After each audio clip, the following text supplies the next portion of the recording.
আসসালামু আলাইকুম সুধী দর্শক, আপনাদের জানাই আন্তরিক শুভেচ্ছা ও অভিনন্দন।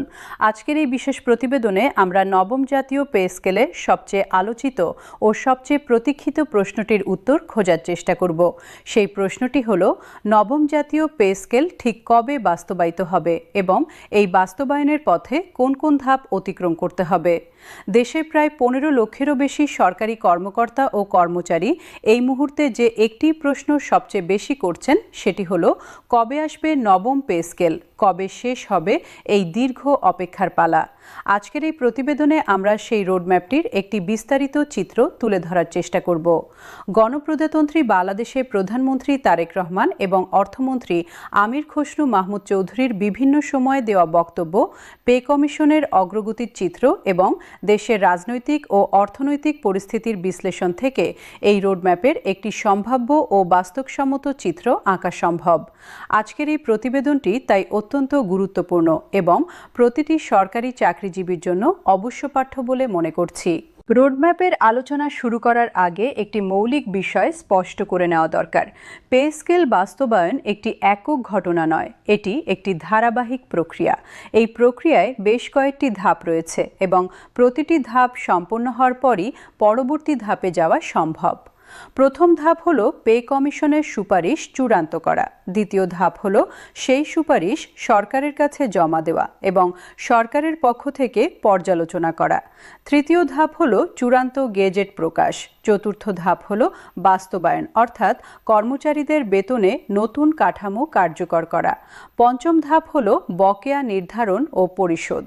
এই 5টি ধাপের প্রতিটিতেই একটি নির্দিষ্ট সময় প্রয়োজন এবং প্রতিটি ধাপই সমান গুরুত্বপূর্ণ। বর্তমানে এই প্রক্রিয়াটি কোনো ধাপে রয়েছে এবং সামনে কতটুকু পথ বাকি তা বোঝার জন্যই আজকের এই বিস্তারিত বিশ্লেষণ।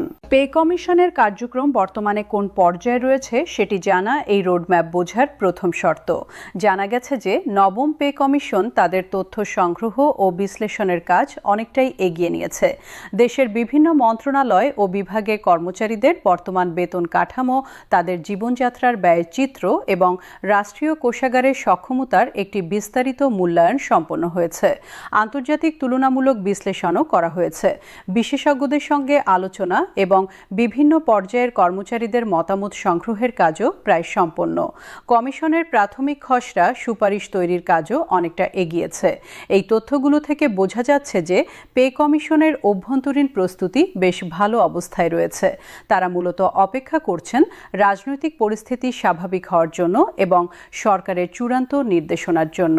গণপ্রজাতন্ত্রী বাংলাদেশের প্রধানমন্ত্রী তারেক রহমান বিভিন্ন সময়ে যে কথাগুলো বলেছেন তা এই রোডম্যাপের সবচেয়ে গুরুত্বপূর্ণ সংকেত। তিনি বলেছেন, দেশ স্বাভাবিক হলেই নবম জাতীয় পে স্কেল চূড়ান্তভাবে বাস্তবায়ন করা হবে। এই কথাটির মধ্যে দুটি গুরুত্বপূর্ণ শর্ত রয়েছে। প্রথমত, দেশ স্বাভাবিক হওয়া এবং দ্বিতীয়ত, চূড়ান্তভাবে বাস্তবায়ন। প্রথম শর্তটি রাজনৈতিক স্থিতিশীলতার সঙ্গে সম্পর্কিত। একটি নির্বাচিত ও গণতান্ত্রিক সরকার গঠনের পরপরই পে স্কেল কার্যকর করার এই অঙ্গীকার অত্যন্ত স্পষ্ট। দ্বিতীয় শর্তটি ইঙ্গিত করছে যে পে কমিশনের সমস্ত প্রস্তুতিমূলক কাজ ইতোমধ্যেই চলছে এবং শুধু চূড়ান্ত ঘোষণার অপেক্ষা রয়েছে। এই দুটি শর্তের সমন্বয় ঘটলেই পে স্কেল বাস্তবায়নের পথে আর কোনো বাধা থাকবে না। প্রধানমন্ত্রীর এই বক্তব্য বিশ্লেষণ করলে বোঝা যায় যে পে স্কেলের প্রযুক্তিগত ও প্রশাসনিক প্রস্তুতি চলছেই, শুধু রাজনৈতিক সবুজ সংকেতটুকু বাকি।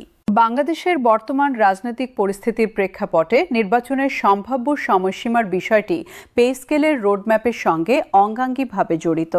দেশে একটি গ্রহণযোগ্য ও অংশগ্রহণমূলক নির্বাচন অনুষ্ঠিত হওয়ার পরই একটি স্থিতিশীল ও বৈধ সরকার গঠিত হবে। সেই সরকার গঠনের পরপরই নবম পে স্কেলের চূড়ান্ত ঘোষণা আসবে বলে আশা করা হচ্ছে। রাজনৈতিক বিশ্লেষকরা মনে করছেন যে দেশের বর্তমান পরিস্থিতির উন্নতি ধীরে ধীরে হচ্ছে এবং নির্বাচনের পথে দেশ এগিয়ে যাচ্ছে। যখনই নির্বাচন অনুষ্ঠিত হবে এবং নির্বাচিত সরকার দায়িত্ব নেবে, তখন থেকেই পে স্কেল বাস্তবায়নের চূড়ান্ত প্রক্রিয়া শুরু হবে।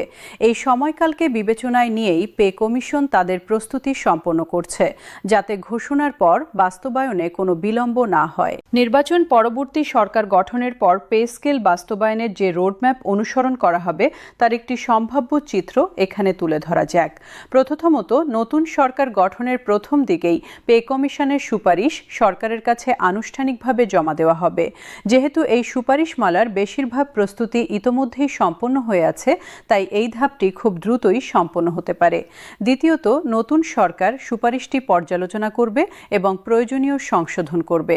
সাধারণত এই পর্যালোচনা প্রক্রিয়ায় কয়েক সপ্তাহ থেকে কয়েক মাস সময় লাগে। তবে যেহেতু এবার বলা হচ্ছে প্রস্তুতি আগে থেকেই থাকবে, তাই এই সময়টি কম হতে পারে। তৃতীয়ত, সরকারের অনুমোদনের পর চূড়ান্ত গেজেট প্রকাশিত হবে। এই গেজেটেই নতুন বেতন কাঠামো সরকারিভাবে ঘোষিত হবে এবং এটিই হবে সেই ঐতিহাসিক মুহূর্ত যার জন্য লক্ষ লক্ষ কর্মচারী অপেক্ষা করছেন। গেজেট প্রকাশের পর বাস্তবায়নের যে সময়কাল প্রয়োজন সেটিও রোডম্যাপের একটি গুরুত্বপূর্ণ অংশ। সাধারণত গেজেট প্রকাশের পর সব কর্মচারীর নতুন বেতন নির্ধারণ করতে এবং ব্যাংক হিসাবে নতুন বেতন জমা দিতে 1 থেকে 2 মাস সময় লাগে। এই সময় প্রতিটি মন্ত্রণালয় ও বিভাগের হিসাব বিভাগ নতুন কাঠামো অনুযায়ী সকল কর্মচারীর বেতন পুনর্নির্ধারণ করে। এই প্রক্রিয়াটি সঠিকভাবে সম্পন্ন করতে হলে একটু সময় লাগবে।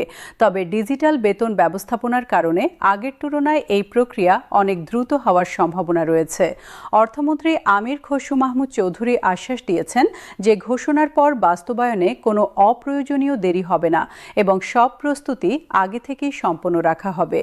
বকেয়া প্রশ্নটি পে স্কেলের রোডম্যাপে সবচেয়ে সংবেদনশীল একটি বিষয়। যখনই একটি নতুন পে স্কেল কার্যকর হয়, তখন এটি সাধারণত একটি নির্দিষ্ট তারিখ থেকে কার্যকর বলে ঘোষণা করা হয়।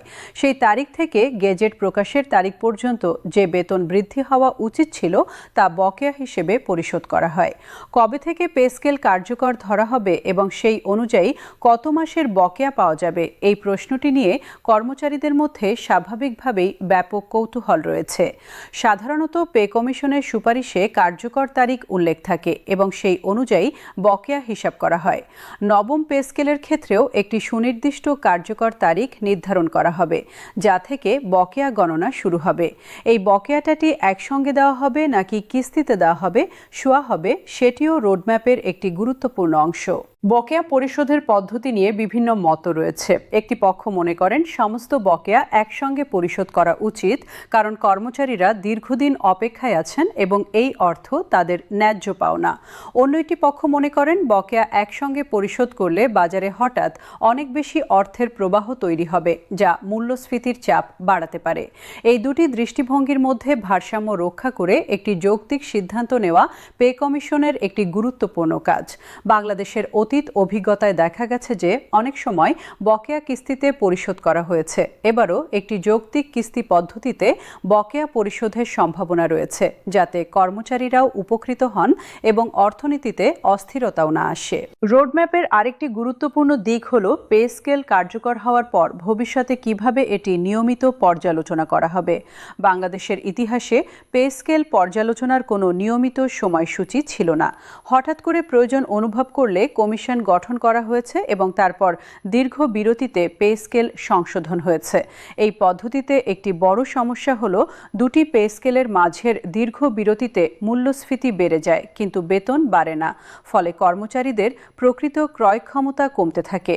নবম পে স্কেলের রোডম্যাপে এই সমস্যার একটি কাঠামোগত সমাধান অন্তর্ভুক্ত করার কথা ভাবা হচ্ছে। প্রতি 5 বছর অন্তর পে স্কেল পর্যালোচনার একটি প্রাতিষ্ঠানিক ব্যবস্থা তৈরি করা হলে ভবিষ্যতে এই ধরনের দীর্ঘ অনিশ্চয়তার পরিস্থিতি আর তৈরি হবে না। এটি একটি দীর্ঘমেয়াদী সংস্কার যা কর্মচারীদের জন্য একটি স্থায়ী ও নির্ভরযোগ্য ব্যবস্থা তৈরি করবে। রাজস্ব আহরণ বৃদ্ধির রোডম্যাপটিও পে স্কেল বাস্তবায়নের রোডম্যাপের সঙ্গে সমান্তরালভাবে চলছে, কারণ পে স্কেল বাস্তবায়নের জন্য বাড়তি অর্থের সংস্থান করতে হবে এবং সেই অর্থ আসবে উন্নত রাজস্ব আহরণ থেকে। জাতীয় রাজস্ব বোর্ড ইতোমধ্যেই কর ফাঁকি রোধ এবং করের আওতা বৃদ্ধির জন্য বিভিন্ন উদ্যোগ নিচ্ছে। ডিজিটাল কর পরিশোধ ব্যবস্থার সম্প্রসারণ, কর তথ্য সংগ্রহে প্রযুক্তির ব্যবহার এবং নতুন করদাতাদের করের আওতায় আনার প্রচেষ্টা চলছে। এই রাজস্ব বৃদ্ধির প্রচেষ্টাগুলো যদি সফল হয় তাহলে পে স্কেলের বাড়তি ব্যয় মেটানো অনেক সহজ হবে এবং উন্নয়ন বাজেটে কোনো প্রতিকূল প্রভাব পড়বে না। এই দুটি রোডম্যাপের সমন্বয়ই নবম পে স্কেলের টেকসই বাস্তবায়নের চাবিকাঠি। পে স্কেল বাস্তবায়নের রোডম্যাপে আরেকটি গুরুত্বপূর্ণ উপাদান হল তথ্য ও যোগাযোগ ব্যবস্থার প্রস্তুতি। যখন নতুন পে স্কেল ঘোষিত হবে তখন প্রতিটি কর্মচারীকে তার নতুন বেতন কত হবে সেটি দ্রুত ও সহজে জানাতে হবে।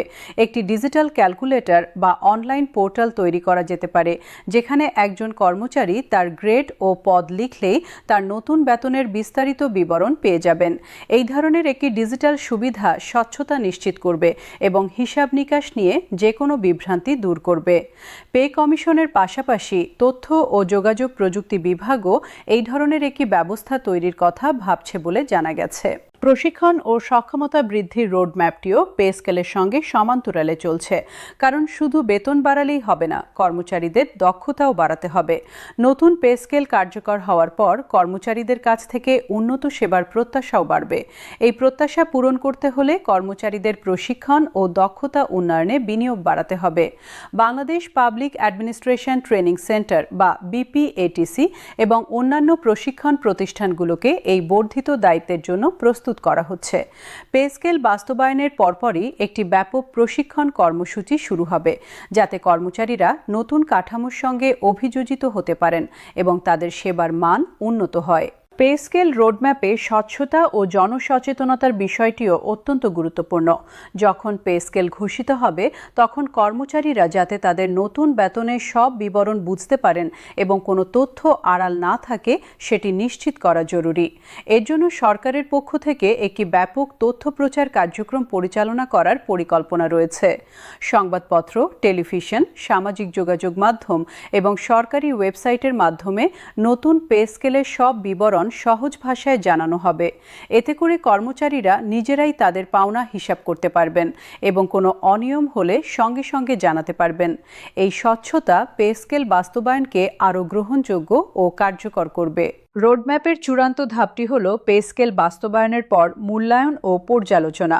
কোনো বড় নীতি বাস্তবায়নের পরই জানা যায় এটি প্রত্যাশামতো কাজ করছে কিনা। নবম পে স্কেল কার্যকর হওয়ার কয়েক মাস পর একটি মূল্যায়ন পরিচালনা করা উচিত, যেখানে দেখা হবে কর্মচারীদের জীবনমানে পরিবর্তন এসেছে কিনা, প্রশাসনিক দক্ষতা বেড়েছে কিনা, দুর্নীতির মাত্রায় কোনো পরিবর্তন হয়েছে কিনা এবং বাজেটে এর প্রভাব কতটুকু। এই মূল্যায়নের ফলাফলের উপর ভিত্তি করে প্রয়োজনীয় সমন্বয় করা যাবে। এই ধরনের নিয়মিত মূল্যায়ন ও সমন্বয়ের প্রক্রিয়া নবম পে স্কেলকে একটি জীবন্ত ও প্রাসঙ্গিক ব্যবস্থা হিসেবে বজায় রাখবে। সব মিলিয়ে নবম জাতীয় পে স্কেলের বাস্তবায়নের রোডম্যাপটি একটি সুচিন্তিত ও বহুস্তরীয় পরিকল্পনার উপর প্রতিষ্ঠিত। পে কমিশনের প্রস্তুতিমূলক কাজ থেকে শুরু করে চূড়ান্ত গেজেট প্রকাশ, বাস্তবায়ন থেকে শুরু করে বকেয়া পরিশোধ এবং ভবিষ্যতের নিয়মিত পর্যালোচনা পর্যন্ত প্রতিটি ধাপই সুনির্দিষ্ট পরিকল্পনার আওতায় রয়েছে। গণপ্রজাতন্ত্রী বাংলাদেশে প্রধানমন্ত্রী তারেক রহমান এবং অর্থমন্ত্রী আমির খসরু মাহমুদ চৌধুরীর নেতৃত্বে এই রোডম্যাপটি বাস্তবায়িত হবে বলে দেশের কোটি মানুষ আশাবাদী। দেশ স্বাভাবিক হওয়ার সঙ্গে সঙ্গেই এই রোডম্যাপের চূড়ান্ত অধ্যায় রচিত হবে এবং লক্ষ লক্ষ সরকারি চাকরিজীবীর দীর্ঘ প্রতীক্ষার অবসান ঘটবে। সেই সুন্দর দিনটির প্রতীক্ষায় থাকা এখন আর অনিশ্চয়তার অন্ধকারে ডুবে থাকা নয়, বরং একটি সুনির্দিষ্ট রোডম্যাপ ধরে এগিয়ে যাওয়ার আশাবাদী অপেক্ষা। এই আশাবাদ ও প্রত্যয় নিয়েই আজকের প্রতিবেদন শেষ করছি।